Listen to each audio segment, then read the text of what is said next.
రెండోది రాష్ట్ర వ్యాప్తంగా స్కిల్ సెన్సస్. ఇది first of it's kind in the country. ఇంతవరకు కులగణన చేశాం. రిలీజియన్గా ఏ కమ్యూనిటీ ఎంత ఉన్నారు, ఏ రిలీజియన్ ఎంతమంది ఉంటారో చేశాం.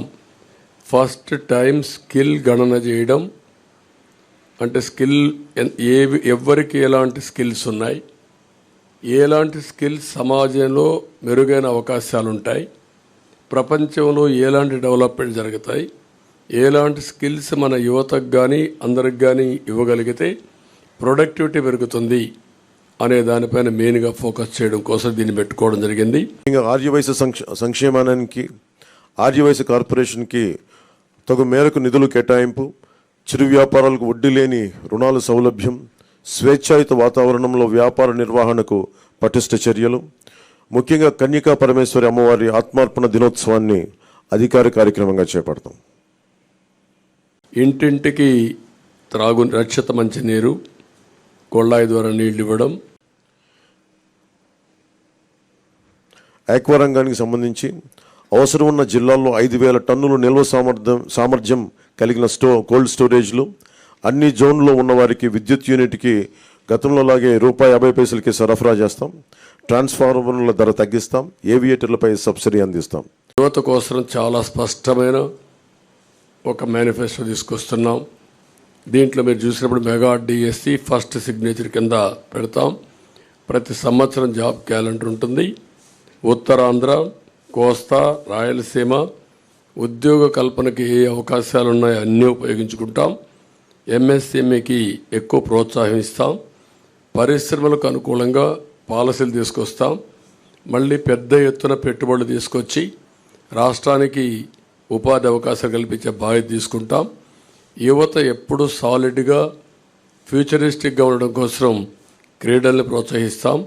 డిజిటల్ లైబ్రరీస్ని ఎక్కడికక్కడికి అందుబాటులో తీసుకొచ్చి ఉద్యోగ అవకాశాలే కాకుండా నాలెడ్జ్ అప్గ్రేడ్ చేసుకుంటూ ముందుకెళ్తారు. యువతకి 20 లక్షల ఉద్యోగాలు ఈ 5 సంవత్సరాల్లో, అలాగే నెలకి మనకి ₹3,000 నిరుద్యోగ భృతి, స్కూల్కి వెళ్ళే ప్రతి విద్యార్థికి ఏడాదికి ₹15,000, ప్రతి రైతుకి ఏటా 20,000 ఆర్థిక సాయం, ప్రతి మహిళకి నెలకి ₹1,500, 19 సంవత్సరాల నుంచి 59 సంవత్సరాల వరకు, ప్రతి ఇంటికి ఏడాదికి ఉచితంగా 3 గ్యాస్ సిలిండర్లు, మహిళలకి ఉచిత బస్సు ప్రయాణం. ప్రజాదాని అమరావతిని మళ్ళా కొనసాగించి ఉపాధి ఉద్యోగ అవకాశాలన్నీ కల్పిస్తాం. ల్యాండ్ టైటిలింగ్ యాక్ట్ని రద్దు చేసి ప్రజలకి రక్షణ కల్పిస్తాం. అందుకనే సూపర్ 6 మీరు చూసినప్పుడు ఒక 6 పాయింట్లని యువతకు 20 లక్షల ఉద్యోగాలు, ₹3,000 నిరుద్యోగ భృతి. యువత నిర్వీర్యం అయిపోయింది. మళ్ళీ అలాంటి యువతకి కాన్ఫిడెన్స్ ఇవ్వాల్సిన అవసరం ఉంది ఉద్దేశంతో ఈ కార్యక్రమాన్ని తీసుకున్నాం. అదే మాదిరిగా భవిష్యత్ అంతా కూడా హ్యూమన్ రిసోర్స్ డెవలప్మెంట్ పైన ఆధారపడుతుంది. స్కూల్కి వెళ్ళే ప్రతి ఒక్క విద్యార్థికి ₹15,000 తల్లికి వందనం కింద. ఇది కాకుండా ప్రతి ఒక్క మహిళకి ₹1,500 నెలకి ఇవ్వడం. దీనివల్ల సంవత్సరానికి 18,000 వస్తుంది. 5 ఏళ్లలో ₹90,000 ఈ ఒక్క కార్యక్రమం ద్వారా ప్రతి మహిళకు చేరే పరిస్థితి వస్తుంది. ప్రతి ఇంటికి ఏడాదికి 3 గ్యాస్ సిలిండర్లు. ధరలు పెరిగాయి. నిత్యావసర వస్తువుల ధరలు అయితే ఆకాశాన్నంటే పరిస్థితి వచ్చింది. పేదవాళ్ళు గ్యాస్ కూడా ఉపయోగించే పరిస్థితులు లేరు కాబట్టి దీన్ని ఇవ్వడం జరిగింది. ఉచిత ప్రయాణ సౌకర్యం. దీనివల్ల మొబిలిటీ మహిళల్లో ఎక్కువ ఉంటుంది. ఉద్యోగాలు చేయాలన్నా, వ్యాపారాలు చేయాలన్నా, బయట పోయి రావాలన్నా చాలా సులభంగా ఉంటుంది. అందుకే ఈ కార్యక్రమం తీసుకొచ్చాం. మహిళలు ఉన్నారు. నేను ముందే సూపర్ 6లో 4 కార్యక్రమాలు మహిళలకే ఇచ్చాం. అదే సమయంలో డాక్రా సంఘాలకి ఎంపవర్ చేయడం కోసం ₹10 లక్షల వరకు రుణాలు ఇచ్చి, వడ్డీ లేని రుణాలు ఇచ్చి వాళ్ళని ఆదుకుంటాం. అదే సమయంలో ఈరోజు జరిగే విధానం చూస్తే ₹10 ఇచ్చి ₹100 అలాగే ఇస్తున్నారు. ₹1,000 దోచేస్తున్నారు. ఆ విధానానికి స్వస్తి చెప్పి సంపద సృష్టించడం తెలిసిన పార్టీలు ఇవి. అటు కేంద్రంలో ఉండే ఎన్డీఏ, సంపద సృష్టిస్తూ ఉంది. అదేవిధంగా పవన్ కళ్యాణ్ గారు కూడా సంపద సృష్టించి ఆ సంపద పేదవాళ్ళకి చేర్చాలనేది ఆయన ఆలోచన. ఈ మూడు పార్టీలు కూడా కలిసి సంపద సృష్టిస్తాం. బీసీ డిక్లరేషను మేము జైహో బీసీ పెట్టాం. బీసీ డిక్లరేషన్ తీసుకున్నాం. 50 సంవత్సరాలకే నెలకు 4,000 రూపాయలు పెన్షన్ బీసీలకు ఇస్తాం. బీసీలకు వాళ్ళ రక్షణ కోసం ప్రత్యేకమైన చట్టం ఒకటి తీసుకొస్తాం.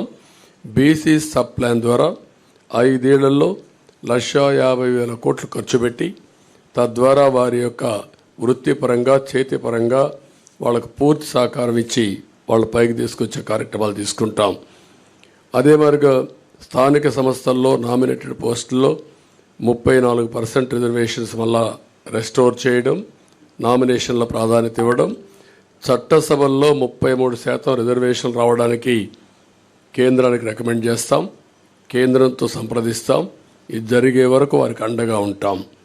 తక్కువ జనాభాతో ఎక్కువ పోటీ చేయలేని వర్గాలకి నామినేటెడ్ పోస్టుల ద్వారా రాజ్యాధికారంలో భాగస్వాములు చేస్తాం. ఇది కాకుండా బీసీ వాళ్ళ కులాల దామాషా ప్రకారం 140 బీసీ కులాలు ఉన్నాయి. ఆ కులాల్లో కొంతమంది ఎక్కువ ఉన్నారు, కొంతమంది తక్కువ ఉన్నారు. అందరి యొక్క జనాభా దామాషా వారి యొక్క ఎకనామిక్ కండిషన్ బట్టి వాళ్ళందరినీ కూడా ఎవాల్యుయేట్ చేస్తాం. దీని ప్రకారం కార్పొరేషన్లు పెట్టి అన్ని కార్పొరేషన్లకు నిధులిచ్చి తద్వారా వాళ్ళని ఆర్థికంగా పైకి తేవడం కోసం కృషి చేస్తాం. స్వయం ఉపాధికి ప్రతి సంవత్సరం ఒక 10,000 కోట్లు ఖర్చు పెడతాం బీసీల కోసం. ఇంకొక పక్క ఆదరణ కింద ఒక 5,000 కోట్లు ఖర్చు పెట్టి ఆధునిక పనిముట్లు అప్పజెప్పి వాళ్ళ యొక్క వృత్తిపరంగా చేసుకునే పనుల్లో ఆదాయాన్ని పెంచడం కోసం ముందుకు పోతాం. ఒక్కొక్క కులంలో వారసత్వంగా కొన్ని వృత్తులు వస్తూ ఉంటాయి. ఈరోజు యాదవులు ఉన్నారు. యాదవులు ఎప్పుడు కూడా పాడి పరిశ్రమ పైన ఎక్కువ ఆధారపడతారు. అందుకే ఈసారి పాడి పరిశ్రమకు కూడా ఇన్సూరెన్స్ పెట్టి అన్ని ఆవులు కానీ గేదెలు కానీ వీటికన్నిటికి ఇన్సూరెన్స్ పెట్టి ఎక్కువ రుణాలు ఇచ్చి ఆధునీకరణలో వాళ్ళని కూడా ఇన్వాల్వ్ చేసి వాళ్ళని డెవలప్ చేస్తాం. అదే మరి కురబ కులస్తులను చూస్తే గొర్రెల పెంపకంలో కూడా వాళ్ళు ఉంటారు. ఈరోజు అత్యాధునిక ప్రమాణాలతో మనం డెవలప్ చేసే అవకాశాలు ఉన్నాయి. అలాంటి పరిస్థితుల్లో వారికి ఇది వృత్తిపరంగా వారిని ఎంపవర్ చేస్తాం. ఇంకొక పక్క చిన్న మధ్య తరహా పరిశ్రమలకి అంకుర సంస్థలకి ప్రాజెక్ట్ వ్యయంలో గరిష్టంగా 10 లక్షల రూపాయల సబ్సిడీ ఇవ్వడం.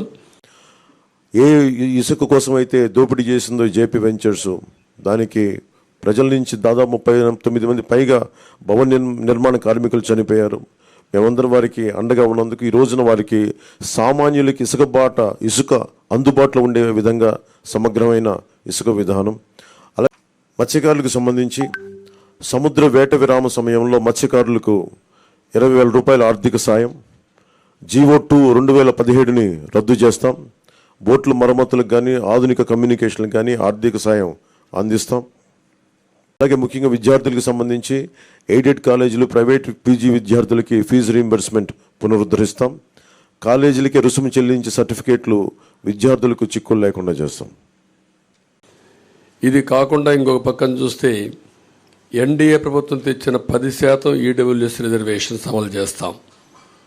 అది economically middle class all OCs ఎవరైతే ఉన్నారో వాళ్ళల్లో 10% ఈడబ్ల్యూఎస్ రిజర్వేషన్స్ పెట్టి అందులో కూడా ఎకనామికలీ బ్యాక్వర్డ్కి రిజర్వ్ చేసి విద్యా ఉద్యోగాల్లో ప్రాధాన్యత ఇస్తాం. చేనేత పరిశ్రమకి ఎవరైతే బాగా ఇబ్బందుల్లో ఉన్నారో అలాంటి వారందరికీ పవర్ లూమ్స్కు ఒక 500 యూనిట్లు, హ్యాండ్లూమ్కు 200 యూనిట్లు ఉచితంగా కరెంట్ ఇస్తాం. 24,000 రూపాయలు సంవత్సరానికి వాళ్ళకి ఇచ్చే బాధ్యత తీసుకుంటాం. ప్రతి కుటుంబానికి కూడా ఒక 24,000 రూపాయలు ఇచ్చి వాళ్ళని ఆదుకుంటాం. ఇవి కాకుండా ఈరోజు నాయీ బ్రాహ్మణులకి వాళ్ళ గౌరవ వేతనం, దేవాలయాల్లో పనిచేసే అందరికీ 25,000 రూపాయలు గౌరవ వేతనం ఇప్పిస్తాం. షాపులకు 200 యూనిట్లు కరెంటు ఉచితంగా ఇస్తాం. గీత కార్మికులకి మద్యం షాపుల్లో 10% రిజర్వేషన్లు పెడతాం. వడ్డరికి క్వారీల్లో 15% రిజర్వేషన్లు పెడతాం. రాయల్టీ, సీనరీ ఛార్జీల్లో మినహాయింపిస్తాం. ఇది కాకుండా రజక, దోబిఘాట్ల నిర్మాణానికి ప్రోత్సాహాలు ఇస్తాం. అదే మరి ధోబీఘాట్ల కోసం పవర్ కూడా 200 యూనిట్లు ఉచితంగా ఇచ్చి వాళ్ళని ఆదుకుంటాం. మత్స్యకారులు ఎవరైతే ఉన్నారో విరామ సమయంలో వేటకు పోలేని సమయంలో 20,000 రూపాయల ఆర్థిక సహాయం చేసి 217 జీవోని రద్దు చేస్తాం. వారిని అన్ని విధాలు ఆదుకోవడానికి బోట్ల మరమ్మతులు కానీ కొత్త బోట్లు కొనియడం కానీ ఇవన్నీ చేస్తాం. ఎక్కడికక్కడ ఏవైతే ఈ చిన్న చిన్న పోర్ట్స్ ఇవన్నీ ఉన్నాయో దానికి కూడా ప్రాధాన్యత ఇచ్చి వారిని ఆదుకోవడం కోసం ముందుకెళ్తాం. స్వర్ణకారుల అభివృద్ధి కోసం కొత్తగా ఒక కార్పొరేషన్ పెడతాం. వారిని కూడా ఆదుకుంటాం.